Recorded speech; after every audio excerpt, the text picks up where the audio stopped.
دعا کا اثر۔ محمد علی دایان ایک بہت ہی نیک اور سمجھدار لڑکا تھا، پڑھائی لکھائی میں دل لگانے والا اور اپنے بزرگوں کی اطاعت اور عزت کرنے والا۔ دایان جس گاؤں میں رہتا تھا وہ گندم کی فصل کے حوالے سے بہت مشہور تھا، پر اس بار پورا سال بارشیں نہ ہونے کی وجہ سے زمین فصل کے لیے بالکل تیار نہیں تھی۔ دایان اپنے بڑوں اور گاؤں کے دوسرے لوگوں کے منہ سے گندم کی فصل کے حوالے سے پریشانی کی باتیں سنتا رہتا تھا۔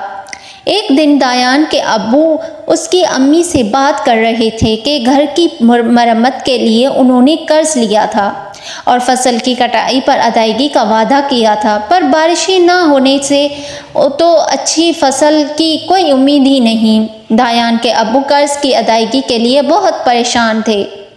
دایان اپنے ابو سے بے پناہ محبت کرتا تھا۔ وہ ان کی پریشانی کا سن کر بہت پریشان ہو گیا تھا۔ اس کو سمجھ نہیں آ رہا تھا کہ اپنے ابو کی پریشانی دور کرنے کے لیے کیا کرے۔ اسی پریشانی میں وہ قرآن کا سبق پڑھنے مسجد چلا گیا۔ مولوی صاحب نے سبق سنتے ہوئے دایان کی بے دہانی خاص طور پر محسوس کی۔ چھٹی کے بعد جب سب بچے جا رہے تھے تو مولوی صاحب نے دایان کو روک لیا۔ سب بچوں کے جانے کے بعد مولوی صاحب نے دایان سے پوچھا کہ بیٹا کیا بات ہے، آج تم کس سوچ میں گم تھے؟ دایان نے ان کو ساری بات بتائی۔ مولوی صاحب شفقت سے مسکرائے اور بولے، میں خوش ہوا کہ تم اپنے ابو کی پریشانی پر ان کے لیے اتنی پریشان ہو گئے، تم ایک اچھے بچے ہو۔ دایان بولا کہ مولوی صاحب میں کیسے اپنے ابو کی پریشانی دور کروں؟ مولوی صاحب نے کہا، بیٹا انسان کی اوقات ہی کیا ہے کہ وہ خود سے کچھ کر سکے۔ جو رب آزمائش ڈالتا ہے وہی اس کا حل بھی نکالتا ہے۔ دایان بیٹا تم اللہ سے اپنی پریشانی کا حل مانگو اور پورے یقین سے مانگو، اللہ اپنے بندوں کی ضرور سنتا ہے۔ مولوی صاحب سے بات کر کے دایان بہت خوش ہو گیا۔ رات سونے سے پہلے دایان نے اپنی امی سے کہا کہ صبح اسے نماز کے لیے ضرور جگائیں۔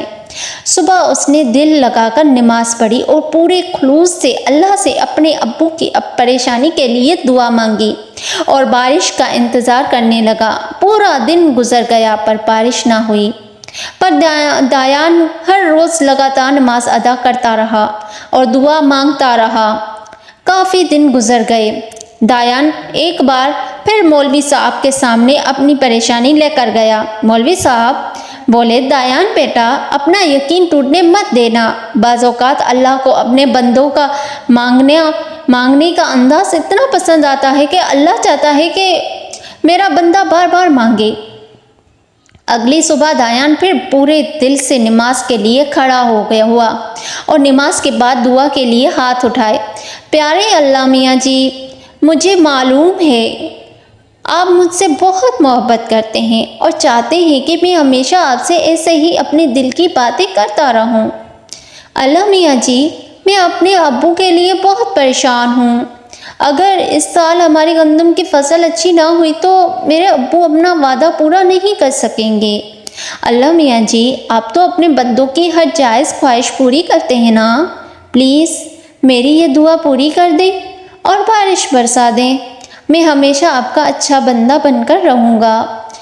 ابھی احمد نے ہاتھ چہرے سے ہٹائے نہیں تھے کہ اس چھوٹے سے گاؤں کے چاروں طرف گہرے کالے بادل آ گئے تھے۔ دایان دوڑ کر باہر نکلا اور کالے بادلوں کو دیکھ کر خوشی سے اپنی امی اور ابو کو آوازیں لگائیں، امی ابو آئیں، دیکھیں میری دعا قبول ہو گئی۔ اللہ میاں جی آپ کا بہت شکریہ، I love you اللہ میاں جی۔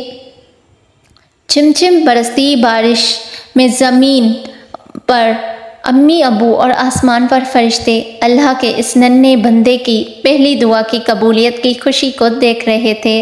جزاک اللہ خیرا کثیرا۔ السلام علیکم ورحمۃ اللہ وبرکاتہ۔